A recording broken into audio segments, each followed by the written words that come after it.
Welcome to another community conversation. I'm your host, Ian Parkinson, and I'm here today with Heather Bach, Executive Director of the Medicine Hat Health Foundation.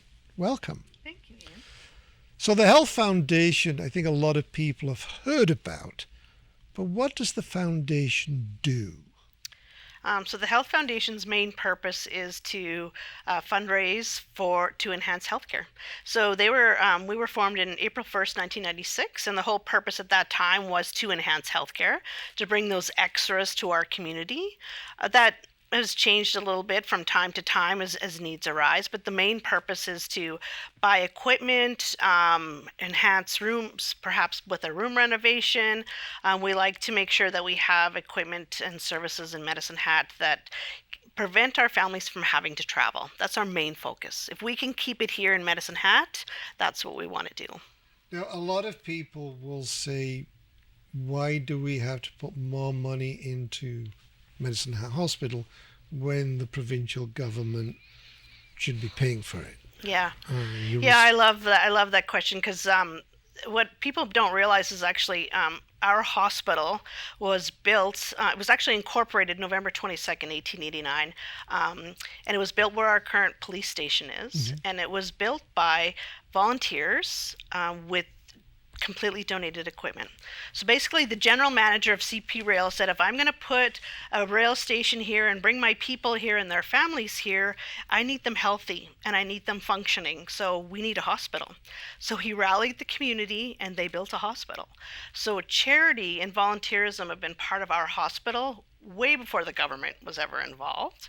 Yes, we have the privilege of the government giving us large sums of budget, but hospitals have always been charities since day one in this province and probably across Canada, and it's always going to be a need.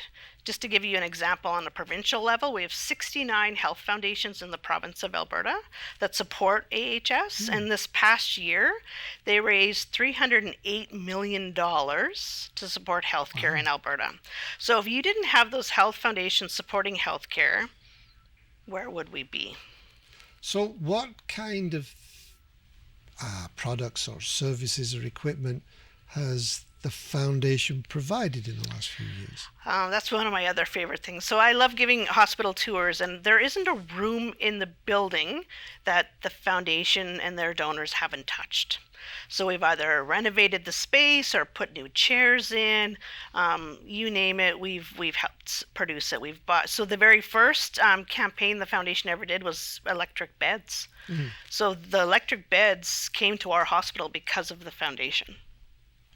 So how do you, on behalf of, I guess, the directors and the board of the foundation, how do you decide what to do the next year? So AHS helps us a lot with what their priorities are. We communicate a lot with their leadership on what their priorities are, what they want us to focus on, and then we look at what we think we're capable of and what we think our donors are interested in. We're not going to buy lawnmowers and meat slicers. That's not what we're interested in.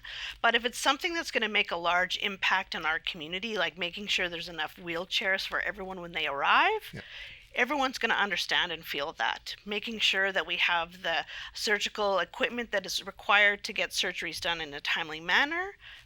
People understand that impact. So we're really striving to make a big impact in healthcare is what we're trying to do. Okay, now you've just had a gala and auction. How did that go? Yeah, it was our second since COVID gala. We hosted it actually at the hospital this year. It's the first time we've ever done that. So it was great. It was a great experience. We hosted it in the cafeteria.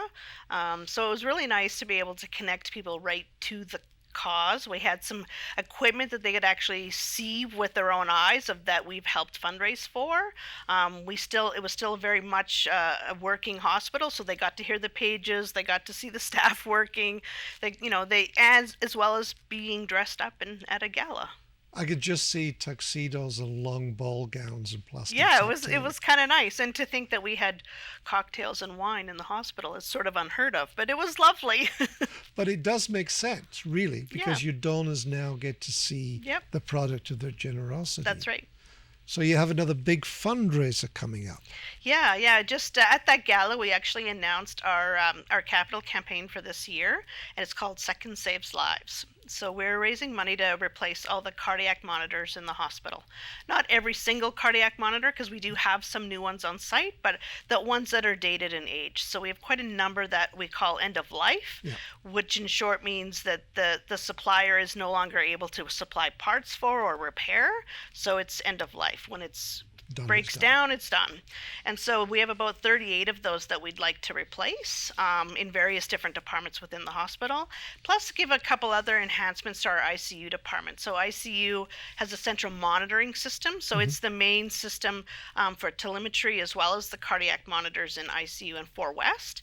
And so what I mean by that is it's one station that sits at the nurses unit desk, and they can monitor any patient that's on telemetry, whether they're in 4 West or whether they're in ICU, and they can see what the patterns are and they can recognize when there's some issues. So we're placing that as well. We're also working on a ventilator, MRI compatible ventilator. So we learned during COVID that patients that are on a ventilator and may need an MRI done, we can't do them in Medicine Hat. You can't just take a patient off a ventilator, run them through the MRI, and hope they keep breathing. Well, one would explain it. Right?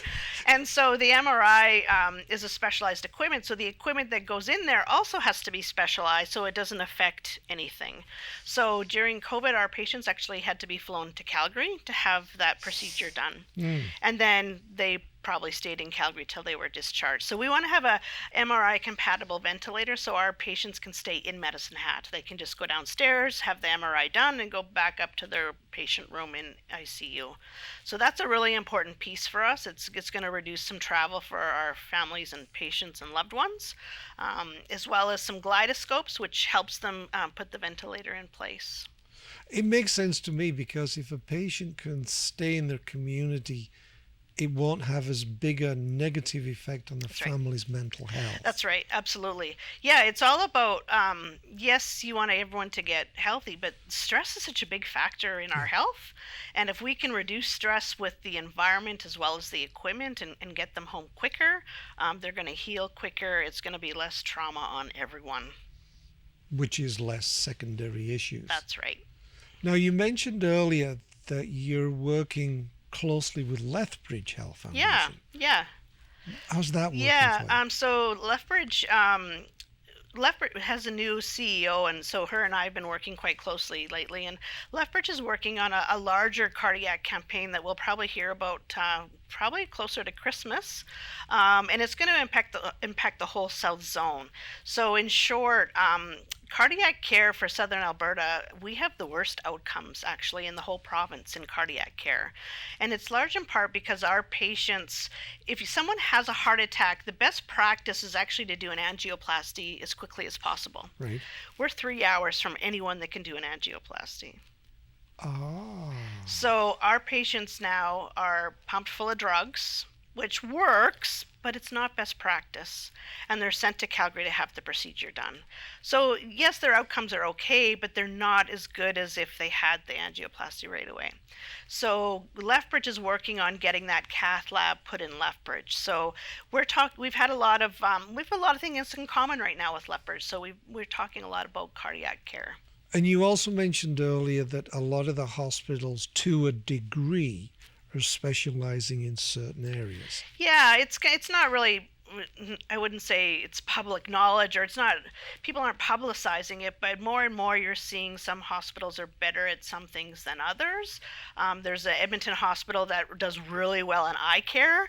They are going through cataract surgeries way faster than anyone else. And so it seems like every hospital seems to have an area that they're really good at. And Medicine Hat's specialty, believe it or not, is hips and knees. We have some pretty amazing orthopedic surgeons, and our wait list for hip surgery is much better than most of the province.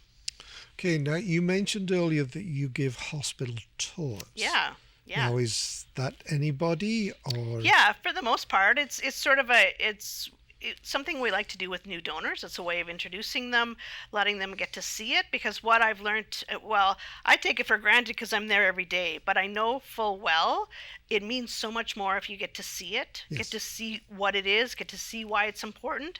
It's one thing for me to, stand behind a camera and say you should give to this because it's important, but when you get to see it firsthand, it's so much more meaningful. So I love giving tours and letting people.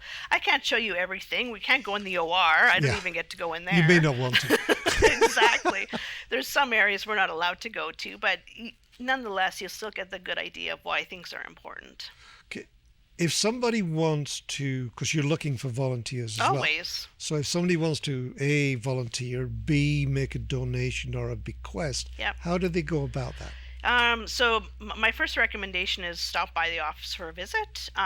Give us a phone call and have a visit, because I think I want you to learn. I want you to understand. I don't expect people just to come in and throw their money at us. I want you to understand where your money's going, and you have a choice. It's not just give us the money. It's what's important to you. What area of healthcare is important to you? Because there's so many different areas, and I want people to make their gift to the area that's most impactful to them. Okay, now where would they find your office? Our office is actually on level 1, just inside the revolving door. So it's the east side by the school. We're almost right when you walk in the front door. We're not hard to find, but people don't necessarily see us because they go right up the stairs. Yeah. Is there anything else you'd like to add? No, I don't think so. Just learn, do some homework and learn about the Health Foundation, about healthcare. The government doesn't pay for everything. Which is, like you said, in 1889, it was a charitable hospital. Yep. Well, thank you for coming in, Heather. Thank you so much, Ian. This was another Community Conversations. Thank you for watching.